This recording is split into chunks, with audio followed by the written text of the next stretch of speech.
Growing up throughout my adolescence, and it didn't help because I was in COVID when I was going through this point in my childhood, my adolescence. I was very insecure, I was very naive, and I didn't really want to speak to people. One, that was because I didn't know how to, but two, I just didn't feel comfortable enough. I didn't feel like I had the skills to be able to communicate with people, to be able to enjoy the presence of other people outside of my close family and friends. Having experienced that to where I am now, where I am today, I feel so much better that I'm able to connect with other people, connect with people that I never would have thought I would be able to connect with.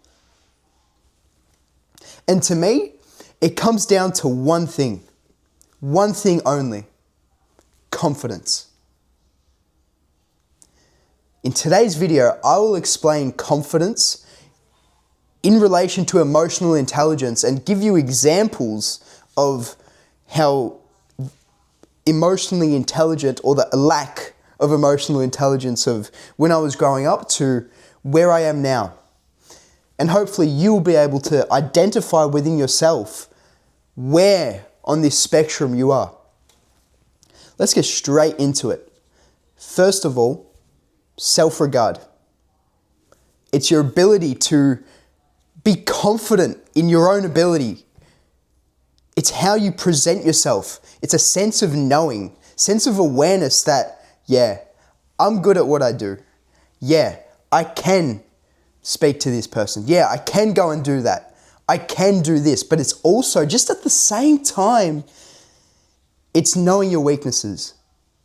Because everyone has strengths and weaknesses, regardless of whether you like it or not.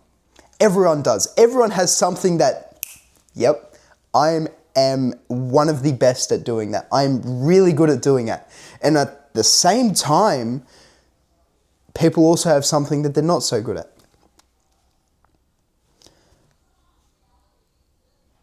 So that is self-regard. And how does that link to confidence? How does that link to being him?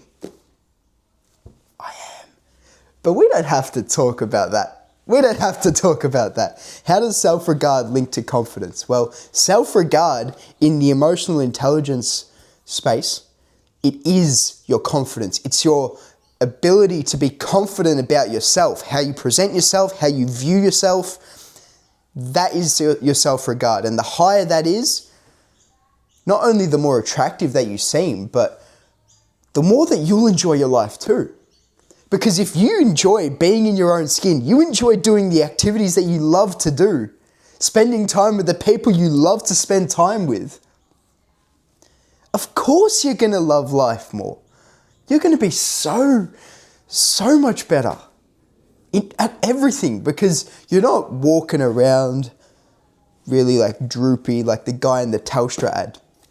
If you know, you know. That's all I'm going to say. If you know, you know. Or you can be on the complete, well, you could be like the guy in the Telstra ad. I'm not sponsored, by the way, but if Telstra would like to sponsor me, just hit me up. I got a bit sidetracked. I know what it feels like to have that high sense of self-regard as well as that low sense of self-regard. And every single day of the week, I would choose the high sense of self-regard. 100% of the time.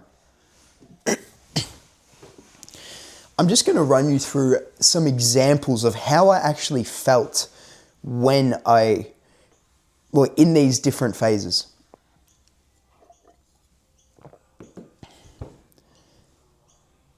When I was in this low sense of self-regard,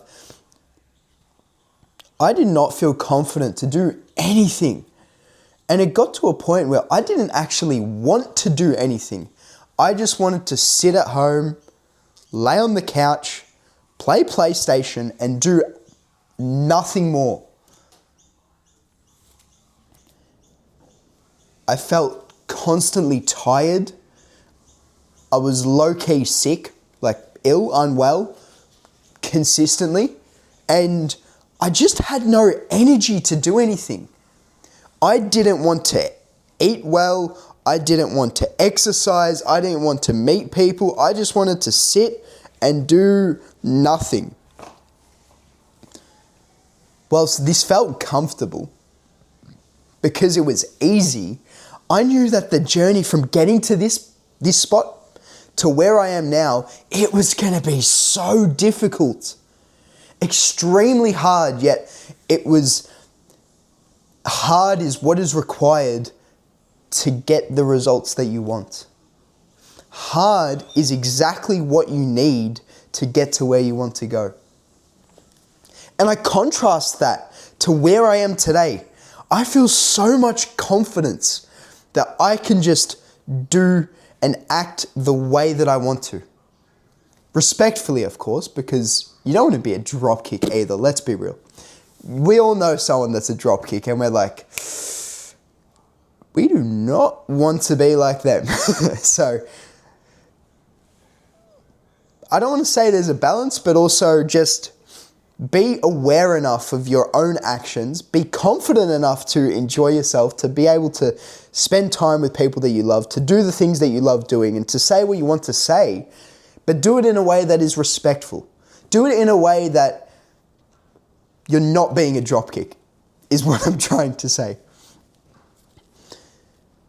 And what I feel right now, I feel self-assured. I feel like the way that I move is different. The way that I talk is different. How I act is different. And it's all different because I've got a sense of confidence within my own ability. I know the type of person that I am. And I know what I'm striving for. I know what I'm trying to achieve. And I am each and every single day just trying to be the best version of myself. And for everyone, that will look different. But for me, it involves connecting with other people. It involves bringing people together, having a sense of community, whether it's at work, whether it's at university, whether it's with my soccer team. It's bringing and collecting people together. Because at the end of the day, connection is what is starved in this day and age through technology, through AI, through all of these things. And unfortunately, a lot of people are abusing, they're using these technologies as opposed to utilizing it and helping them grow. They're just letting that take all of their time, do all of their work, and just outsourcing everything to these tools.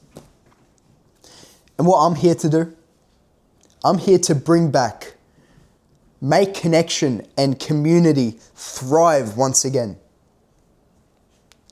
Because at the end of the day,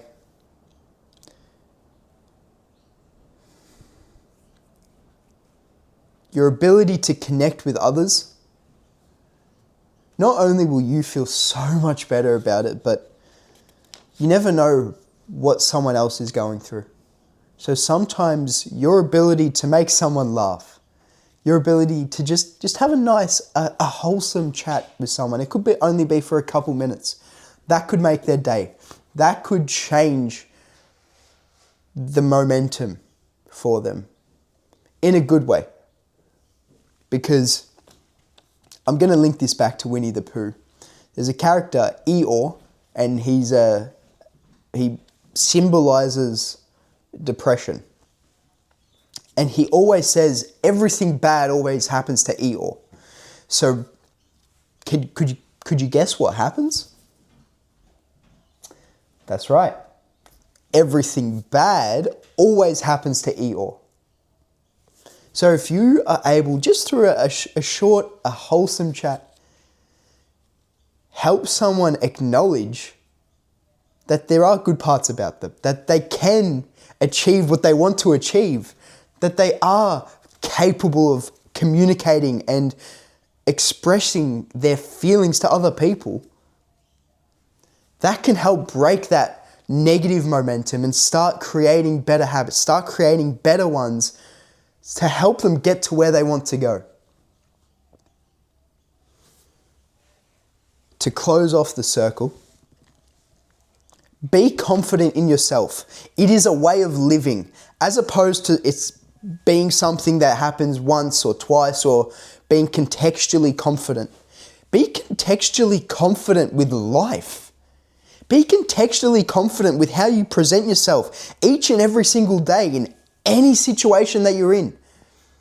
Because once you start living with confidence, once you start projecting and being confident through your actions, your words, and how you present yourself each and every single day, your life will change immensely. You start having more fun, you'll start enjoying yourself more, and who knows? You might even start paving your path towards your goals. And one day, through hard work, through consistency, you will get there. Progress starts with you. Have a good day.